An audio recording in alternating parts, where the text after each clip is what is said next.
Hey there, and welcome to the Five Nights at Creepers Trilogy. While the fourth game is currently paused in development according to the developer, the existing trilogy, I think, comes full circle when it comes to the story of John Anderson, your character. Now, with this trilogy, we're doing things a little bit differently. Instead of going in the game's order 1, 2, 3, we're going in the game's chronological order, which means we'll go first through Five Nights at Creepers Remastered, and then Five Nights at Creepers 3, finally ending in Five Nights at Creepers 2 Remastered.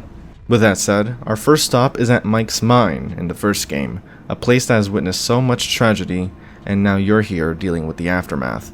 You're John Anderson, and as a newly hired night guard, you must watch over the place and deal with the mobs that appear at night inexplicably. Alex will teach you how to deal with the various mobs that appear over the course of the week. Initially, a robot was taking care of the night guard position until someone broke it. That individual has never been found. A lot of the game's mechanics are implemented using this security tablet, where you can view cameras, set off alarms, close vents, and play the music box. For now, you only need to worry about the music box. It's used to deter the skeleton and wither skeleton once they're outside the office entrances. If you spot one of them outside of your office via those cameras, play the music box until they leave. However, you're only able to play the music box on one camera at a time, and must not leave it on for too long, or else it'll be temporarily disabled, leaving you vulnerable in case they're still outside. After your first shift, a post-night minigame starts where you play as the Creeper bot in Mike's Mine on June 19th, 2015. At the time, Mike's Mine is occupied by a security guard along with 4 children, Gabriel, Jordan, Sam, and Charles. While wandering around, you're called over by the security guard to help find their son, Paul. As you head to the security office, you find Paul, who's approached by a purple entity who then kills Paul and subsequently attacks you. On night 2, you must now contend with the zombie, who can approach your office from either hallway. If you spot him in the hallway, shut off the light in your office until they pass by and it's safe to turn it on again. Night 2's post-shift minigame takes place on the same day, with the purple entity bringing a dead child into the room with 4 other dead children. These children then proceed to turn to the very mobs you're dealing with in the office: a creeper, a zombie, a skeleton, a wither skeleton, and a purple creeper. These mobs you're dealing with are the spirits of the children who are trapped in this place. On night 3, a new mechanic is introduced: your oxygen. This is because the creeper is now active, and will either make their way to the back room and drain your oxygen, or make his way to the vent that leads straight to your office. If you notice your oxygen being drained, check the back room camera and play the alarm to scare him off. If you hear the creeper climbing into the vents, close the vent from any camera on your tablet, and open it once they leave the vent. Closing the vent for too long will cause it to disable temporarily, just like the music box. Night 3's minigame takes place earlier, on October 31st, 2014, where the purple entity was pushed into lava by a red entity, while the creeper bot stands by and watches, revealing a figure with white eyes referenced as QWERTY throughout the trilogy. Afterwards, Alex brings up the boarded up room next to the left hallway, which has been avoided at all costs, considering it's likely where the kids' body were hidden after they went missing last year. Last thing management needs is to shut down the mine again, only this time permanently. Alex also mentions that the emergence of the mobs occurred after the kids went missing, creating the rumor that the mobs are really the spirits of the children. Next, it's December 11th, 2016.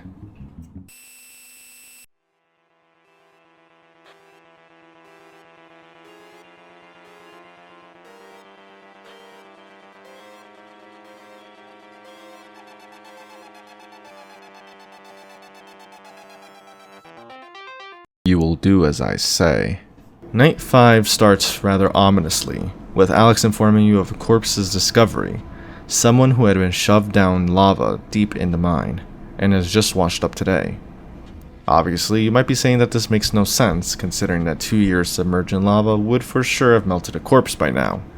However, I think that the corpse they found might have been QWERTY's body posing as a corpse. It's the only real explanation I could think of to explain the corpse still being attacked at all. Of course, this discovery could spell the permanent shutdown of the mine. Along with this, strange sightings have been reported. According to Alex, if you notice this sighting, try to change the cameras as soon as possible. He'll make your tablet freeze on you slightly, so you'll have to be quicker on the cameras to keep up with the other mobs, especially since he tends to pop up rather frequently. Finally, you've finished your shift. Dad? Are you there?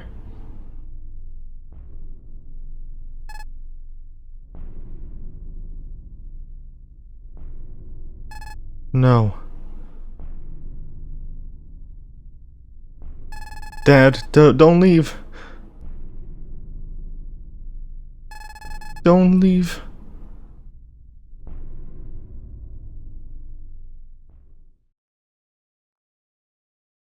We are Paul's father, the security guard that was looking for his son, who had been separated from the pack and killed in the very security office that we work out of. As a result, I believe we are the ones that broke the robot that used to work security here so that we can investigate Paul's disappearance. A rather sad reunion, as we end up leaving him for the night once again. Night 6, however, changes things drastically. Oh god, oh no, holy crap. What on earth are you doing there? Didn't you get the memo? The mine is shut down permanently. It happened earlier today.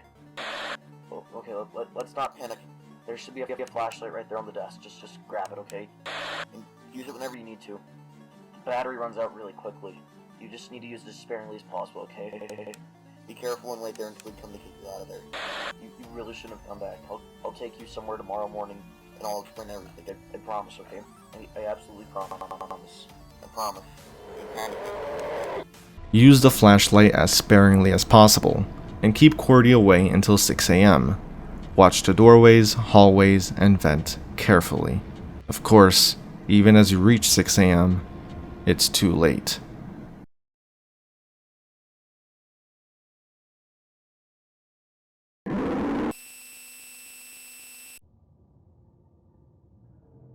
I'm sorry, but this needs to be done. I don't want you to get in my way. Sleep tight. We will meet again soon. In the end, we go missing overnight after returning for unknown reasons, and the mine shuts down. At least we get to see our $300 check, without any way of claiming it. Besides those 6 nights, if you manage to beat 520 mode, you get a teaser for the 3rd game, which was in development by the time this game came out. There's also another secret ending involved with the Night 1 post-shift minigame. If you head over to the room that's next to the left hallway entrance, you'll see a running purple sprite.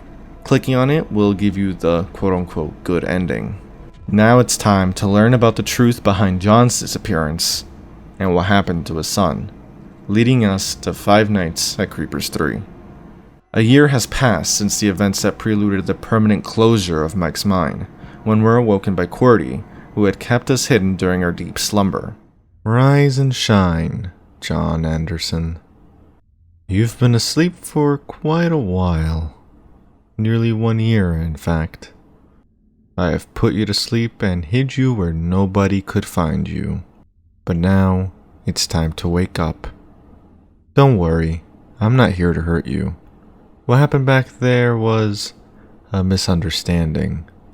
When I realized who you were, I finally understood why you kept coming back every single night. You want to know the truth about your son's disappearance, don't you? Unfortunately, I can't tell you. You must find the truth by yourself. When you wake up, you will see a job ad. Apply for it. You will see the truth with your own eyes. We came to find out the truth of our son's disappearance, but he won't just give it to us. We'll have to earn it ourselves. In order to do that, we must respond to a job ad by Command Inc., who's in need of a night guard to watch over their storage facility during 12 to 6 AM for $1,000. Quite generous indeed. So we apply, and are introduced to Command Inc.'s storage facility. We're here guarding the erratic mascots that were part of an infamous pizzeria called Goldkeeper's Pizzeria, with characters that certainly bear a familiar resemblance to that of Mike's mine. There are 4 entrances into our room, and a grand total of 12 cameras, 8 for surrounding hallways, and 4 for the mascot stages. You're provided with guides on how to deal with any of the active mascots should they pose a threat. For Goldkeeper, when they leave their cell, you must go to the maintenance panel and type in the password provided on the sheet of paper. Make sure to pay attention though, it tends to change sometimes. The other 2 for now are the Jovial Zombie and Jovial Enderman. They'll wander around the 8 hallway cameras until randomly deciding on one of the 4 hallways that lead to you. You'll only be able to see them in the hallway with your flashlight, but there's no battery management to worry about here. Should Should you find them in one of these hallways, go to the maintenance panel and shock the corresponding hallway. Using the shock leads to a temporary power outage, so make sure you're shocking the correct hallway. Now this part can get tricky considering you must keep an eye on which hallway they've entered and where that is in relation to your position. The easy way of dealing with this? Pay attention to the posters. The posters point to the mascot's specific stage, and in general can be used to represent the specific directions in relation to your position. For example, if you see a zombie in the hallway with the Enderman poster, you know that's the east hallway, or the hallway to your right. The zombie poster is the hallway to your left, Goldkeeper poster is to the north in front of you, and the only hallway without a poster leads south behind you. After your shift, you're instructed to do some maintenance work on the mascots. Once you finish that, you get a newspaper clipping referencing the permanent shutdown of Mike's mine, and some of its history. The mine had only been recently opened by the Rosoft brothers in mid-2014, but found its way to tragic events, such as the disappearance of co-owner Mike Rosoft, and the missing children from their Bring Your Son to Work Day event in 2015. Not gonna lie, first time I said the name Mike Rosoft, together, and it actually clicked. We also have your disappearance, and the discovery of a corpse that had been submerged in lava, which ultimately shut down the mine for good. Now, Night 2 addresses a major concern regarding the shock mechanic. What happens if both the zombie and Enderman appear at different hallways at the same time? You can't shock both of them in time thanks to the temporary power outage. Well, the staff at Command Inc. have found that the Enderman reacts strongly to bright flashing lights. So if you see it in the hallway, just flash your light at it until it retreats. Just don't try this with the zombie. Finally, you'll notice that the password starts changing to specific phrases, like I'm scared or come back. So pay close attention to the phrases.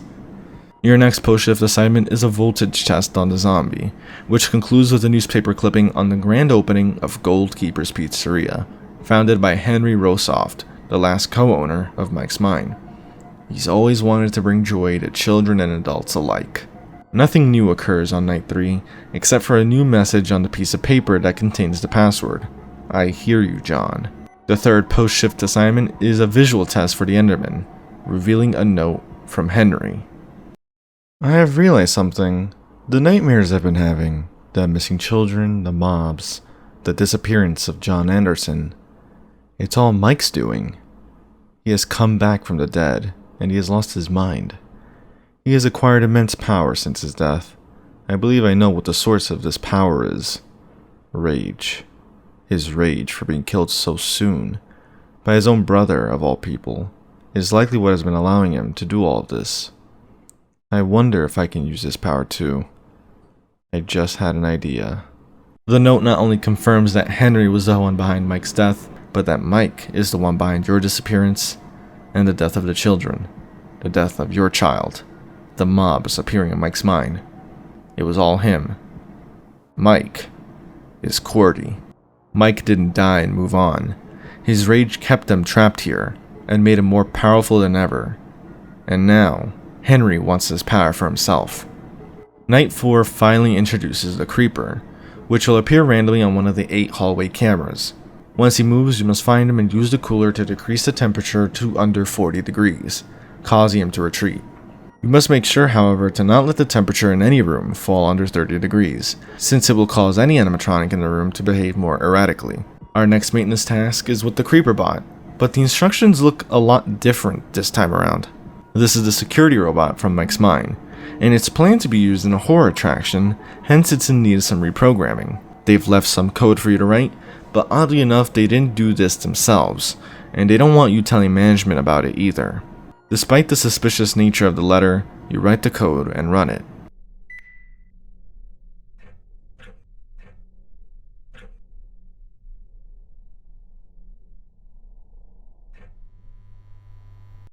Based off the code itself, it seems to be an attempt to inject some sort of virus for the Creeperbot's systems, but I'm not sure what's the intention behind this.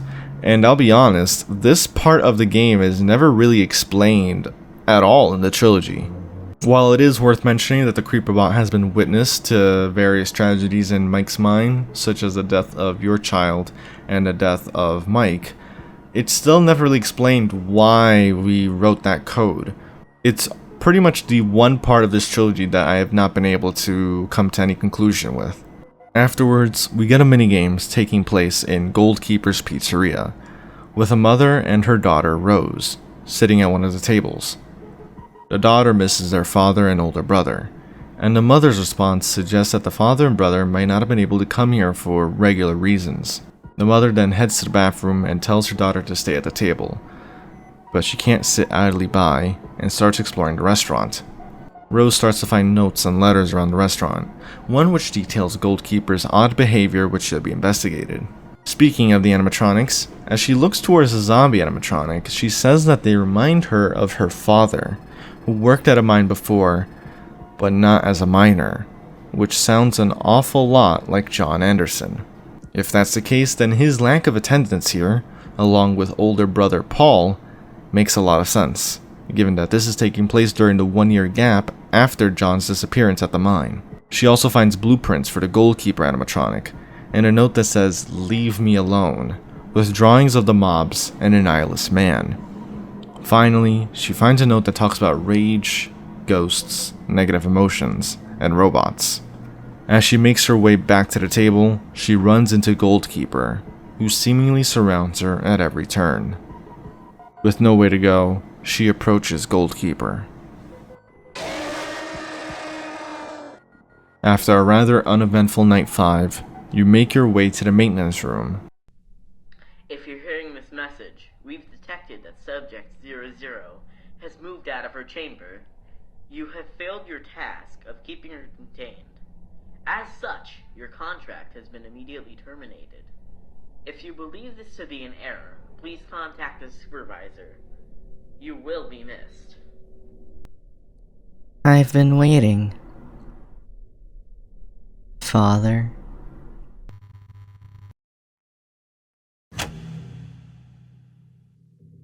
It's been so long. I haven't seen you since you left to look for Brother. You abandoned me and Mother. You left us to die alone. Look at what they did to me. They took my happiness. They took my innocence. They took my voice. They took my life. They took everything from me. All I have left is this stupid mechanical body and these pawns. This could have been prevented. This is all your fault. You should have stayed with us. I hate you. I hate you. I hate you. I hate you. I hate you. I suppose you're starting to understand now. Henry Rosoft. That monster. The one I, unfortunately, have to call brother. He murdered me all those years ago because he was selfish. So I had my revenge. I slaughtered those 5 children. I killed your son. I did it to shut down my mine and ruin his life. And then he created this thing. I know you probably think I'm insane. Maybe I am. But what's done is done. Now please, don't interfere with my plans anymore. This war is between me and Henry only. I won't be afraid to kill you if you get in my way. Goodbye. And so the credits roll on Five Nights at Creepers 3, with Mike telling you to back off and leave him to fight his war with Henry. I would have been fine with that if he hadn't killed my child as collateral for this war of his. Since that moment, I've now become a part of it, and there's no way I can just stand by now. The game then concludes with a newspaper clipping announcing the grand opening of the horror attraction based on Mike's mine, which is looking to hire a night guard for $500 a week. You can see where this is going. In this game, Custom Night doesn't really provide anything new, so that concludes this part of the trilogy. Now before we move on to the final game, Five Nights at Creepers 2 Remastered, I want to talk about the incident between Rose and Goalkeeper, which at this point seems to be an unfortunate fatal accident. There's no information suggesting that either Mike or Henry intentionally sabotaged Goalkeeper, but I find it odd that Goalkeeper seems to surround Rose from all directions. Not sure if that's just a weird game design choice or whether it's meant to have story implications. While I'd like to believe in the latter, that would suggest that Goalkeeper's teleporting is thanks to Mike, because who else could possibly cause that? The main issue with that is that he never claims to kill Rose, while he openly admits to killing our son and the other children, so I doubt he's trying to keep that secret. And as for Henry, while he does have a note mentioning rage, ghosts, negative emotions, and robots, very much like what Rose says as Goalkeeper, it's not enough to convince me that he had any part in Rose's death. And unfortunately, with the ending that we just got for Five Nights at Creepers 3, there is nothing that turns back to that point where we put in that code for CreeperBot. So as a result, I'll assume it's meant to be an accident. But even so, that just means that we have the worst family circumstances over the past 2 years. First, our son went missing thanks to Mike's sibling death war with Henry, along with 4 other children. Then we go missing, investigating his disappearance thanks to Mike. And as a result, especially from Rose's point of view, she dies to a malfunctioning Goalkeeper, forced to possess it and control the other animatronic members of the pizzeria. And to top it all off, we leave the storage facility without any other mention of Goalkeeper. We never tried doing anything for her after learning that she's our daughter. Hopefully, things can take a turn for the better at this local horror attraction. Five Nights at Creepers 2 Remastered takes place 2 years after the closure of Mike's mine, around a year after the events of the third game at Command Inc.'s storage facility. On our first day, we receive a call from Daniel, who will be guiding us throughout our shift. You're given the choice to go through the additional maintenance tasks, which will start your night on hard difficulty. Though from what I understand, this has no bearing on which ending you get. The maintenance task concerns the CreeperBot, and you'll be typing in a sequence of keys in order to complete it. Now, I would like to address this because once again, the CreeperBot is another pivotal part in this game with regards to hard mode. Why does typing in these sequence of keys activate hard mode for the night? No clue. Considering that we now know we had previous interactions with CreeperBot with regards to that code that we typed in, it just makes me wonder even more, what is the significance? I can only hope that if the fourth game ever does release, this significance will be explained, this CreeperBot's role in everything will be explained, because there's so much interaction with the CreeperBot at this point, starting from the first game with the CreeperBot being witness to everything, yet it hasn't gone anywhere. But regardless, on your first night, Daniel explains the different systems you need in order to survive. For now, you only have to worry about the CreeperBot.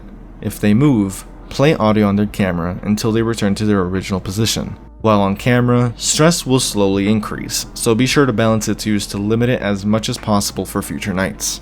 If you want to decrease stress more quickly, you can play the music box in your office, but it's only effective while not on camera and has a limited playtime, so don't mindlessly leave it on. On occasion, your camera feed or audio system will short out and need to be rebooted via the tablet's system panel.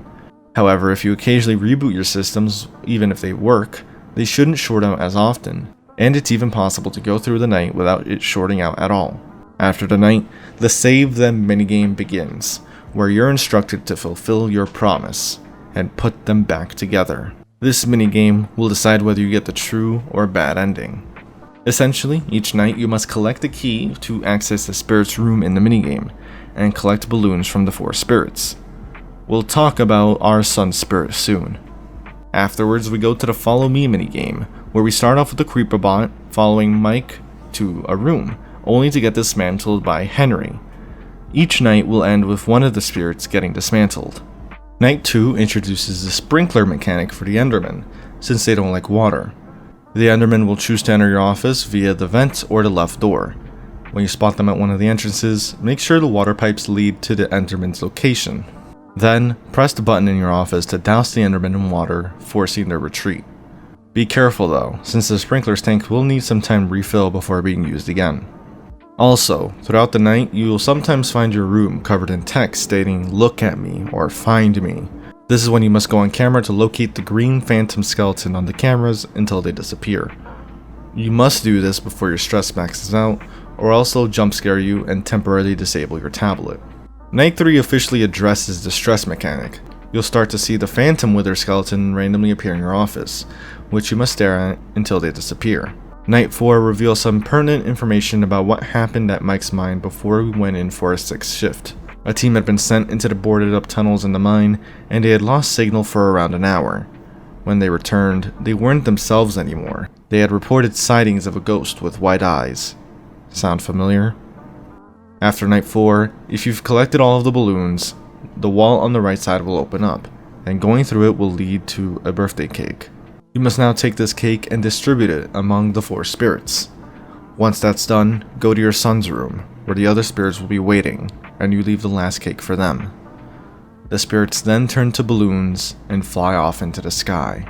As nice as it is that we finally got these spirits to rest, it looks like Mike's finally caught on to you, because he's here now, and will distort your vision if you see him on camera. After your final shift, Mike himself makes his way to Henry.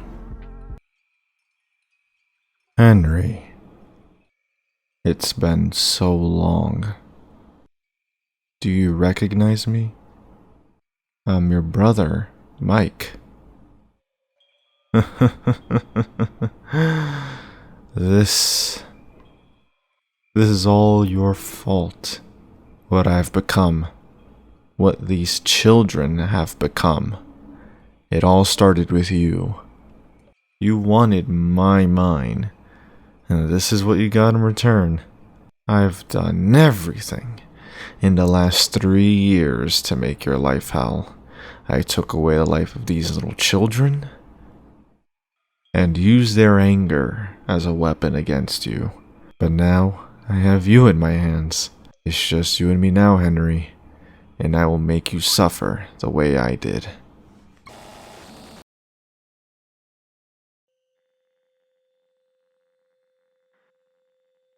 In the end, you've freed the spirits of your son and the children killed by Mike. The Creeper's mine would go on to shut down a week after its opening, due to the death of 2 employees who were attacked by an Enderman shortly after the end of your shift. Our paycheck has a note stating "don't come back," which tells me that we've made it out alive, and the 2 likely victims of the Enderman were Daniel and Alex. Hence, we've reached the conclusion of the Five Nights at Creeper's trilogy. And I must say, going through the story in its chronological order as opposed to the game's order felt a bit different when it came to Mike. Originally, if you were to play games 1 through 3 like I did, Cordy's identity as Mike would be revealed in the second game, in his speech to Henry, which served as some sort of epic reveal. But in the chronological order, you learn about Mike being Cordy through Henry's note regarding the murder of his brother. Based on the game's presentation alone, I'd say Mike's reveal is much more impactful in the second game rather than the third, seeing him distort to the purple guy that we saw in the first game. Now, from a storytelling perspective, I must say, the second game took me for quite a spin, for a number of reasons. This is because my initial interpretation was that Henry possessed the Enderman at the end of the game, and kills John after his final shift, which no longer makes sense to me. The Follow Me minigames had to have taken place before we start our first shift. My initial interpretation didn't really make sense given that the Enderman was never described to be an animatronic like the one in the third game, so it had to be the embodiment of a spirit, being Henry's. Yet I thought Henry died at the end of the game, so that would be inconsistent. The Enderman had to simply be another mob in the way that the children became mobs. Second, the presence of the skeleton phantoms makes more sense given that their bodies would have been dismantled/destroyed by Henry beforehand. They had solid bodies in the first game, but were now more phantom-like in their appearance/behavior in the second. Also, they're confirmed to be phantoms in the extras. Third, as previously mentioned, I thought that John was presumed dead thanks to the newspaper clipping. But if that were the case, the newspaper certainly would have mentioned this person who had disappeared 2 years ago showing up dead in the horror attraction. But they just say that 2 employees died, which fits the description for Daniel and Alex, who was revealed to have also been working at the time. Now, what does this mean for the story? While the first and third game are more clear-cut with regards to John's journey to learn about what happened to his son and eventually his daughter, The ending of the trilogy, Five Nights at Creepers 2 Remastered, suggests that during our shift, we attempt to free the spirits of the children in the true ending.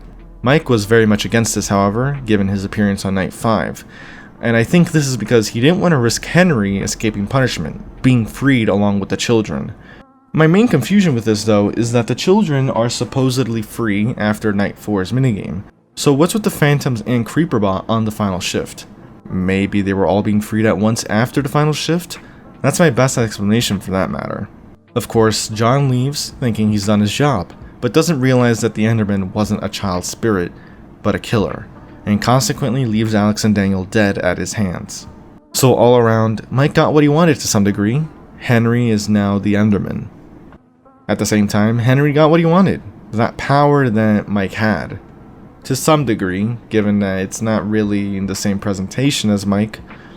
John got what he wanted, but is left with 2 dead children, one of which is still possessing Goldkeeper and just completely left behind in the storage facility at Command Inc. As a result, it's hard to say if anyone really won in this trilogy. As for the game's bad ending, this one kinda stumped me while I was playing the game, because I wasn't really sure at the time what was going on with the endings to some extent, and what happened when the minigames, when were those taking place.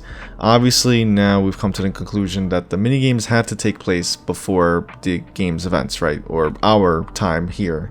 And it kind of just shows Henry as the Enderman looking down on all of the children. I guess it's supposed to kind of just signify, similar to the FNAF 3 ending, right? It's all of the children are still stuck as mobs haunting the place. Only now, Henry's one of those spirits, right? And he now has this newfound power that he has been searching for a while. But even so, with that bad ending, no mention of the Creeperbot, still my biggest gripe, I think, so far. But that's why I never really brought up the bad ending. But of course, that's going to be it for the story breakdown of the Five Nights at Creepers trilogy. Should the 4th game ever actually come out, I'll definitely be making a video on that. And of course, great job to Rhadamus and everyone that was a part of the trilogy. This was a fun story to go through, a rather sad one, especially in the 3rd game, 2nd game, just all those revelations. And I'm curious to see how the 4th game eventually turns out, if we get to see it. But of course, with all that said, I hope you did enjoy. If you did, leave a like, subscribe, all that good stuff. Let me know you're enjoying the content and want to see more of it. The game will be in the description below as always, as well as the playlist to other story breakdowns that I've done before if you want to see those. And with that said, I'll see you in another video. Take care.